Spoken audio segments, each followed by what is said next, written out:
Hey everybody, Brooke Sann here today. So today we are talking about how can we reconnect with our husband after kids. And I really love this topic because a lot of the people I see, we are struggling to find that balance once again. You go back to when you first got together and life is good, you're madly in love, you spend so much time together, you stay up late and you giggle and you talk about, having a family. And then the family comes and things get interesting. And there's lots of times in our marriage where there's these ebbs and flows, right? When we add a new friend to the mix, or we have a new work schedule, or when our kids are born, or we add another kid to the mix, or challenges, or when our kids leave the nest, or we retire, right? There's always this kind of connection, reconnection. But sometimes when we disconnect, we don't bring ourselves back to the base, right? We don't come back and reconnect. So these things just keep getting added on, and there's just more and more distance between us. So I want to talk about the kids first and foremost, because a lot of the people I work with, they have young kids at home, and this is a new dynamic, and they're starting to see like this little disconnect between them and their husband. And they ask, well, why? What's going on? Is something going wrong? Like, why aren't we as close as we used to? Why don't we feel that spark and that passion and that drive? And the simple answer is distraction. We sometimes get distracted by the people in front of us, right?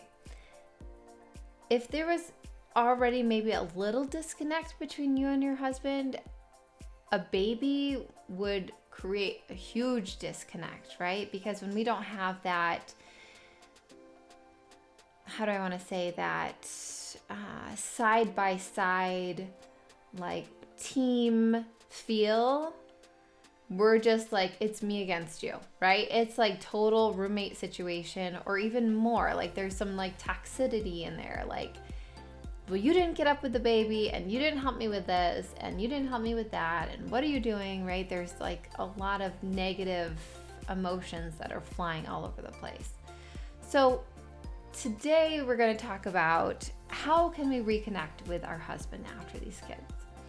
And the way we do this is we have to kind of put on the brakes and put our husband first, which can be hard because our husband in our mind has caused us a lot of negative emotion.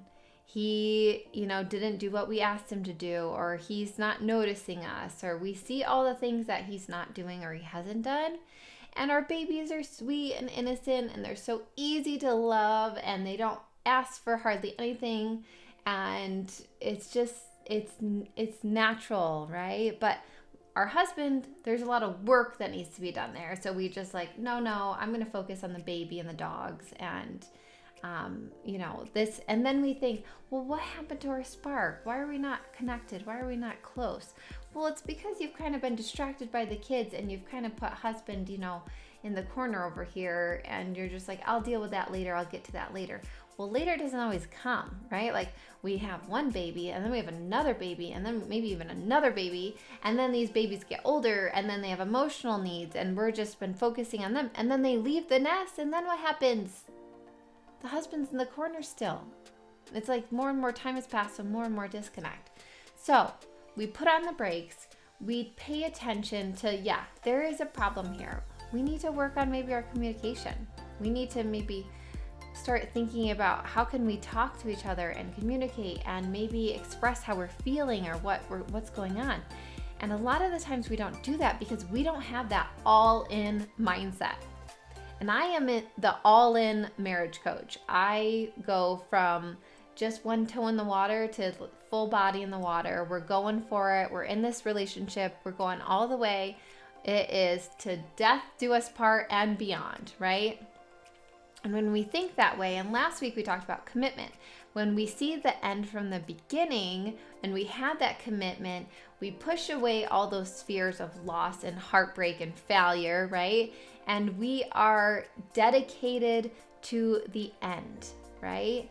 So when we don't recommit ourselves and rededicate ourselves to that person that we married long ago with the passion and the excitement and all of that, then we found ourselves just totally disconnected, not in it for the long haul, not all in, and we don't have a marriage to speak of. We're just roommates at this point, right?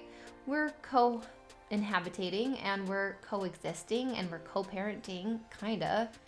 But what would happen if we went all in? What would happen as a parental front when you've got mom and dad and like, you know, going together, opposed to like, well, you said you were going to do this and husband says you were going to do that, and your kids are like, I don't know, who am I supposed to listen to? Who am I supposed to expect?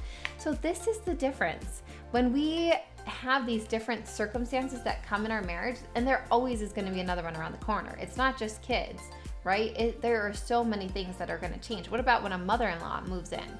Or a father-in-law, or, you know, a little niece or nephew that needs a little help and they move in. These dynamics are constantly changing. So constantly we need to kind of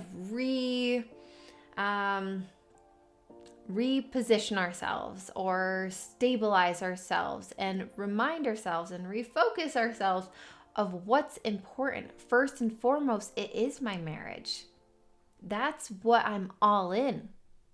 That's why I have a family. That's why I have a job and a home, and everything else comes back to this idea that we are committed to our marriage first and foremost.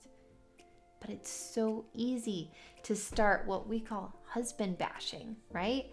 I've had some different groups of friends over the years, and one group of my friends loves to husband bash.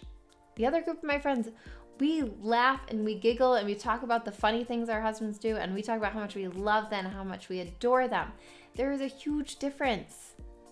When I'm not feeling too hot about my husband, sometimes I want to go over with these friends and husband bash. But guess what? That's not helping me. That's not increasing my love for my partner. That's not recommitting myself to that commitment I made a long time ago. That's not making more sparks and more passion in the bedroom. I'm thinking about all the things I don't like or things that are gone way wrong. And so with this idea, like, let's recommit ourselves. Let's understand that if we want to reconnect with our husband after kids, we're going to have to do this all along. Like, he is our first and foremost. I hope that you guys like this video. Reconnect with those husbands, no matter the circumstances, no matter how many kids you have or no kids or whatever the circumstance. There's always going to be challenges. There's always going to be things that arise, but our husbands are our first and foremost responsibility. They're our highest priority. They're wonderful. We love our husbands. And the more we love and the more we feel stable and secure in a relationship, it brings us personally to the next level. When we feel that stability and that security, we don't spend all that energy and time wasting about worrying about what's happening in our home and our marriage, and this is struggling and this is faltering and we're just a hot mess in a relationship. When we don't have to worry about that, when we feel secure, guess what? You get to do whatever the heck you want. You get to travel and have fun and start new businesses and make new hobbies and design new things and create new things, because we can just be ourselves and feel happy. And of course, there's always going to be work to do on a relationship. But when we know that we're in it for the long haul, that we are all in, and that we are going to reconnect and have that passion and spark and drive, then like, yeah, of course we're going to have a fight. Of course we're going to struggle a little bit and, you know, falter a little bit. But when you're all in, you're all in. Okay, ladies, I will see you next week. Have a good one. Bye.